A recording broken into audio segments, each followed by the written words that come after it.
राधे राधे दोस्तों। आज हम आपको सुनाएंगे एक औरत की बड़ी दुख भरी कहानी, जिसे सुनने के बाद आंखों में आंसू आ जाएंगे। अगर आप हमारे चैनल पर नए हैं तो प्लीज हमारे चैनल को लाइक करें, सब्सक्राइब करें और शेयर करें। मामी की मौत की खबर हम सभी पर गाज की तरह गिरी थी। 30 बरस की उम्र में ही एक हंसती खेलती और अकारण ही वो मर गई थी। हुआ ही क्या था उन्हें, अच्छी भली तो थी। अपनी दूसरी संतान की कामना के लिए शहर के नामी नर्सिंग होम में दाखिल हुई थी। ऑपरेशन से दूसरा पुत्र पैदा हुआ था। सबके साथ मैंने भी मिठाई खाई थी, पर दूसरे ही दिन उनकी हालत बिगड़ गई। हीमोग्लोबिन घटकर 5 पर आ गया था। वे शुरू से ही खून की कमी का शिकार थी, इसलिए डॉक्टर ने भी दूसरे बच्चे को गिरा देने की सलाह दी थी। मामी तैयार थी। अभी बड़ा बेटा मात्र 1.5 साल का था, पर स्त्री को अपनी कोख के बारे में भी निर्णय लेने का अधिकार कहाँ देता है यह समाज। मामा जी नहीं माने थे। उन्हें तो 2 बेटों का पिता बनने का गौरव हासिल करना था, पर जिससे पुत्र होना था उसकी परवाह वह बिल्कुल भी नहीं करते थे। अक्सर वे मामी जी से लड़ते झगड़ते। मामी बेचारी दुखी होकर पूरे पूरे दिन बिना खाए पिए रोती रहती। हम लोग उन्हें बार बार समझाते थे ऐसी हालत में अपना ख्याल रखें, पर दुखी मन किसी की नसीहत कब तक मानता। परिणाम सामने था। बच्चा तो खैर स्वस्थ था, पर वे काफी कमजोर हो गई थी।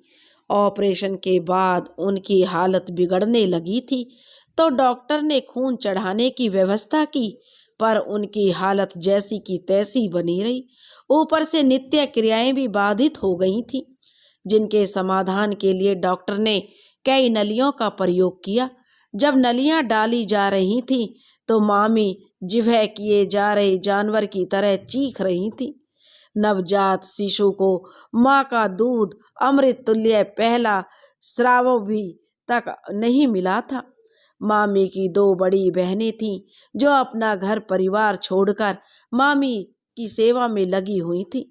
रिश्तेदार और मित्रों का मेला सा लगा हुआ था। मामा सबसे अपने खर्च का रोना रो रहे थे। उन्हें मामी की जिंदगी से ज्यादा अधिक प्यारा पैसा लग रहा था। उन्हें पैसा जाने की चिंता बहुत ज्यादा हो रही थी। अक्सर वे मामी के सामने ही लोगों से हिसाब गिनाने लगते थे। कई बार तो हम लोगों ने मामा जी को डांटा भी कि मरीज के सामने ऐसी बात ना करें, पर मामा जी कब मानने वाले थे। अक्सर देखते ही शुरू हो जाते। और एक बार तो उन्होंने यहाँ तक कह दिया कि अस्पताल में इतनी औरतें मर जाती हैं, पर यह तो हमें बर्बाद करने पर तुली है। मामी ने बताया, प्रसव के लिए आते समय भी मामा उनसे लड़े थे। प्रसव में ही मर जाती तो छुट्टी मिलती। न जाने मामा की कैसी काली जीव थी कि मामी की हालत बिगड़ती ही जा रही थी। और अंततः डॉक्टर ने जवाब दे दिया, अब केस मेरे बस से बाहर हो गया है। आप किसी बड़े सर्जन के पास ले जाएं। मेरा काम बच्चा पैदा कराना था, सो करा दिया। डॉक्टर के इस तरह हाथ खींच लेने और 2 टूक जवाब से मेरा मन सुलगने लगा। जी तो चाहा कि इस जो कोमलांगी डॉक्टर को जो 2-4 लाते रसीद करूं। डॉक्टर के कर्तव्य से पीछे हट जाते हैं। आज के डॉक्टर कैसे हैं जो मरीज की जान की परवाह भी नहीं करते। पैसे के लालच में सामान्य केस को भी जटिल बना देते हैं। हर गर्भवती को अपने नर्सिंग होम में ही आने की सलाह तो देते हैं, और अपनी निर्धारित दुकान से ही दवा लेने की हिदायत, और लालच का अंत नहीं है इनका। सब कुछ इनकी मानो, और जब केस बिगड़ जाए तो हाथ ऊपर कर देते हैं। अब तो बिना ऑपरेशन के बच्चे पैदा कराने का मानो चलन ही उठता जा रहा है। आने वाली सदी में बच्चे कुदरती ढंग से पैदा होने की आदत भूल जाएंगे। डॉक्टर को ये भी चिंता नहीं होती कि मरीज कहाँ से इतना पैसा लाएगा। ऊपर से केस बिगड़ने पर हाथ खींच लेते हैं। इनकी शरण में आया मरीज स्वस्थ होकर घर लौट जाएगा, उसकी भी गारंटी नहीं रही। मामी ही कहाँ लौट पाई घर। वे शहर के नामी नर्सिंग होम में ले जाई जाती रहीं। पहले आईसीयू, फिर आईसीसीयू, फिर दूसरे डॉक्टर ने कहा इन्हें सेप्टिक हो गया है, फिर से ऑपरेशन करना होगा। तीसरे ने कहा पेट में मवाद भर गया है, जल्द ऑपरेशन ना हुआ तो शरीर में जहर फैल जाएगा। मामी का चेहरा इस कदर काला पड़ गया था कि पहचानी ही नहीं जाती थी। होठ सूख गए थे। 20 दिन हो गए थे प्रसव हुए, पर उन्हें पानी की एक बूंद भी नहीं पिलाई गई थी। हम जब भी जाते वो पानी के लिए गिड़गिड़ाती, पर डॉक्टर ने पानी देने से सख्त मना कर दिया था। मामी की हालत देखी नहीं जाती थी। चारों तरफ नलियां ही नलियां, ग्लूकोज पर वो जिंदा थी। नियत दिन पर डॉक्टर ने ऑपरेशन किया, पर पेट खोलते ही घबरा गया। अंतड़ियां सड़ रही थी। उसने पेट ढक दिया। हमने पूछा ऑपरेशन सफल हुआ? तो डॉक्टर बोला सब ईश्वर के हाथ में है, हम समझ ही नहीं पाए। मामी उस दिन ठीक दिख रही थी, सबसे बोल बतिया रही थी, पर रात होते ही होते उनकी हालत बिगड़ने लगी। सांस लेने में तकलीफ होने लगी, ऑक्सीजन दिया जाने लगा। वह अपने बड़े बेटे सोनू से मिलना चाहती थी। एक लड़का घर के लिए दौड़ाया गया। मामा सोनू के साथ घर पर ही सोते थे। लड़के ने बताया कि जो मामी सोनू से मिलना चाहती हैं, तो मामा बोले कि इतनी रात को ठंड में वह सोनू को लेकर नहीं जाएंगे, उनसे बोल देना सोनू सुबह आएगा। मामा क्या जानते थे कि वह रात मामी की जिंदगी की अंतिम रात थी। मामी कोमा में जाते जाते सोनू की तरफ चुंबन उछालती रही, मानो वह उसके सामने हो। फिर सब कुछ खत्म हो गया। मामी मर गई। कौन था उसकी मौत का जिम्मेदार? क्या वह डॉक्टर जिसने उनका ऑपरेशन किया था, या कुछ ऐसी भूल कर दी जिससे उन्हें सेप्टिक हो गया था, या फिर मामा जिन्हें पत्नी से ज्यादा पैसे की फिक्र थी, जबकि दवा और इलाज का खर्च उनका बैंक भर देता था, या फिर उनके ससुराल वाले जो उनकी बिगड़ती हालत के बारे में सुनकर भी नहीं आए। वे तब आए जब मामी की मौत की खबर भेजी गई। बड़ी अभागी थी मामी। किशोर अवस्था में प्रेम हुआ जो जवानी में प्रगाढ़ हुआ, पर विवाह के नाम पर प्रेमी माँ के आंचल में जा छिपा। उसमें इतना साहस ही नहीं था कि वह परिवार और समाज का विरोध कर उन्हें अपना सके। वह पहली बार जब टूटी, कुछ संभली तो मामा से विवाह हुआ। वे पूरी निष्ठा से उनकी सेवा करती रहीं, पर मामा का अपनत्व, प्रेम, विश्वास वे कभी नहीं पा सकी। मामा ने मामी को अनगिनत दुख दिए। शादी के 9 साल बाद भी बच्चा नहीं हुआ तो यह अत्याचार और बढ़ गया। ससुराल वाले तो नाखुश थे ही, पति भी उनका अपना नहीं हो सका।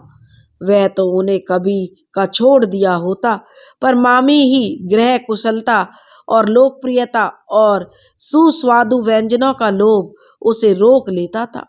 मामा बैंक में ऑफिसर होने के साथ साथ बेहद स्मार्ट थे, जबकि मामी स्थूल, सांवली और साधारण चेहरे वाली थी, पर उनका रहन सहन, पोशाक, उचित सज्जा उन्हें स्मार्ट की श्रेणी में लाकर खड़ा कर देती थी। अपने आंतरिक सौंदर्य, मृदु व्यवहार, प्रगतिशील विचारों से सबको अपनी ओर आकर्षित कर लेती थी। मामा में कई बुरी आदतें थीं।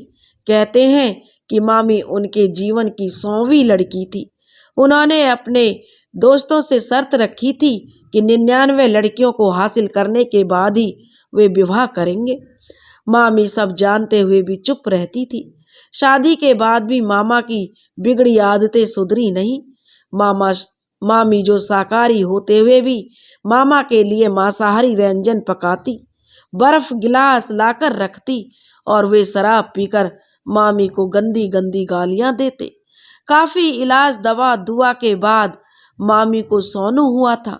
हमने सोचा चलो उनके दुख के दिन अब बीत गए, पर न जाने कहां से संदेह का कीड़ा मामा के दिमाग में घुस गया कि सोनू उनका बेटा नहीं है। दिन भर वे सामान्य रहते, पर रात को पी लेने के बाद मामी को बदचलन कहते। मामी रो रो कर रह जाती। किसी से कह भी तो नहीं सकती थी कि उनका पति उन पर शक करता है। वह जानती थी यदि यदि पत्नी के चरित्र पर दोष लगाएगा तो यह समाज पुरुष के पक्ष में ही खड़ा होगा। स्त्री का चरित्र पुरुष की बेपौती जो है। अक्सर औरतें कहती हैं पति ने कुछ देखा होगा तभी तो कहता है।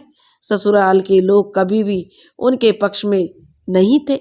वह सबसे अलग अलग रहती थी, क्योंकि सबसे अलग थी तो वे रिश्ते में मेरी मम्मियाँ सास लगती थी। मेरे ससुराल के लोग उनके पक्ष में थे, उनको अच्छी तरह जानते थे, समझते थे। यहीं आकर तो वे खुलती थी, अपना दुख दर्द कहती थी, पर हम भी विवश थे।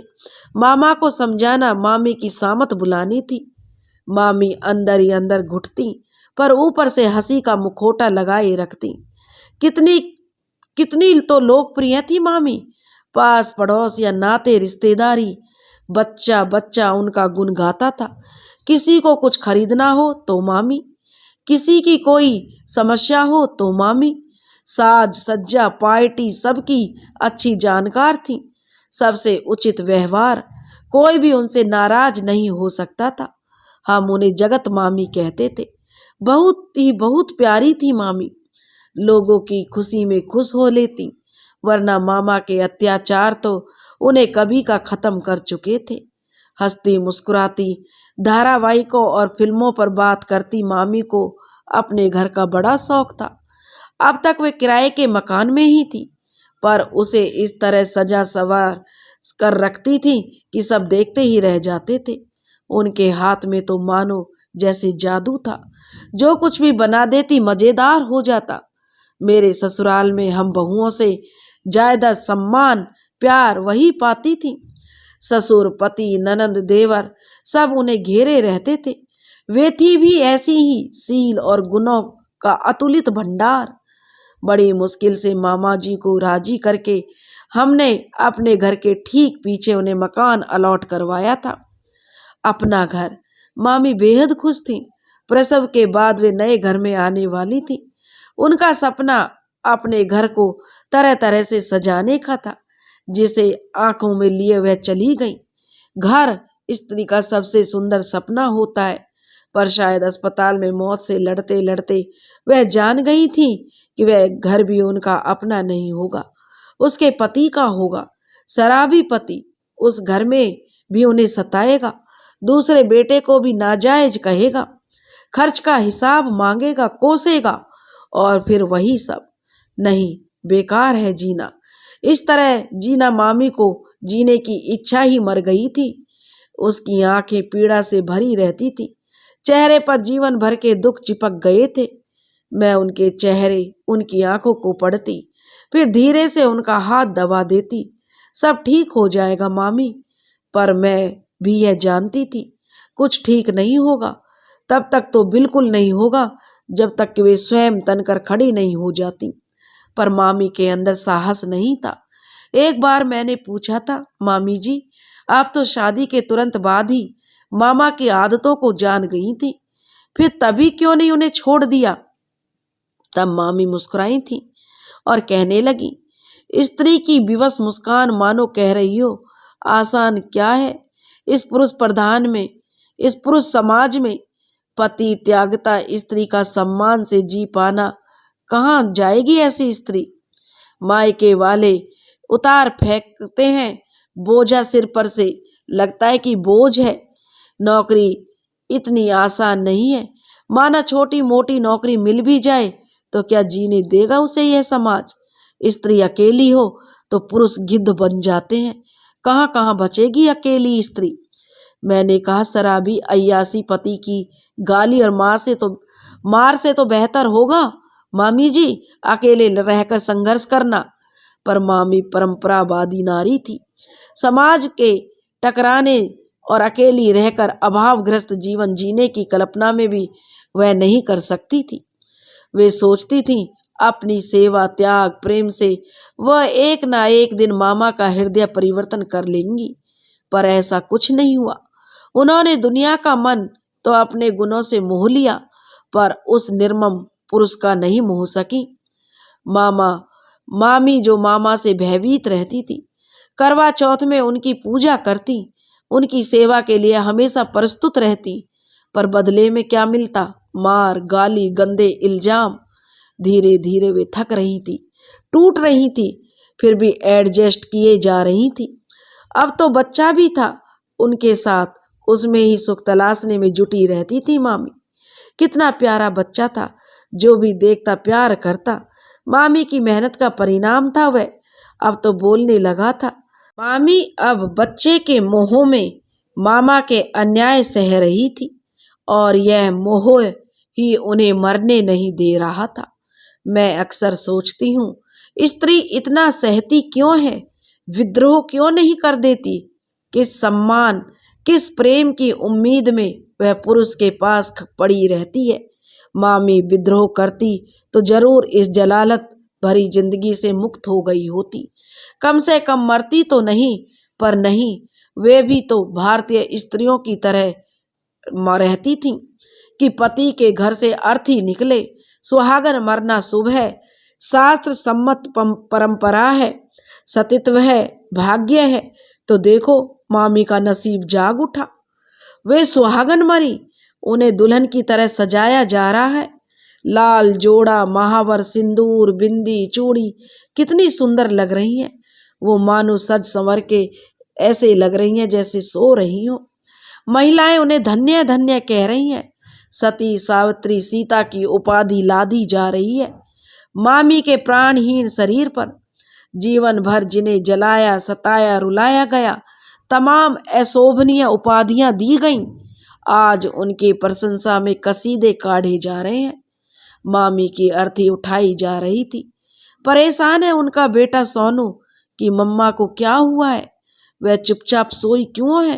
वह कितनी बार तो उन्हें आवाजें दे चुका है, सुबह से भूखा है वह किसी को, पर उसकी कोई परवाह नहीं है, ना ही उसकी तरफ किसी का ध्यान गया है। अर्थी के उठते ही बतासे और पैसे फेंके जाने लगे। सोनू चुपके से एक बतासा मुंह में धर लेता है, तभी एक जोरदार तमाचा उसके फूल से गाल पर पड़ा। उसकी चीख निकल गई। उधर मामी की अर्थी हिल उठी। मामी को साफ साफ मामा की चीख सुनाई पड़ती है, तो वह कहती हैं, जरूर उनके हृदय पर चोट पड़ी है। आज उनका बेटा बिलख बिलख कर रो रहा है। अब कौन सोनू को संभालेगा? अब तक मामा का अत्याचार मामी पर था, तो क्या अब मासूमों पर? दोस्तों, अब आप हमारे चैनल पर नए हैं तो प्लीज़ हमारे चैनल को लाइक करें, सब्सक्राइब करें और शेयर करें। राधे राधे।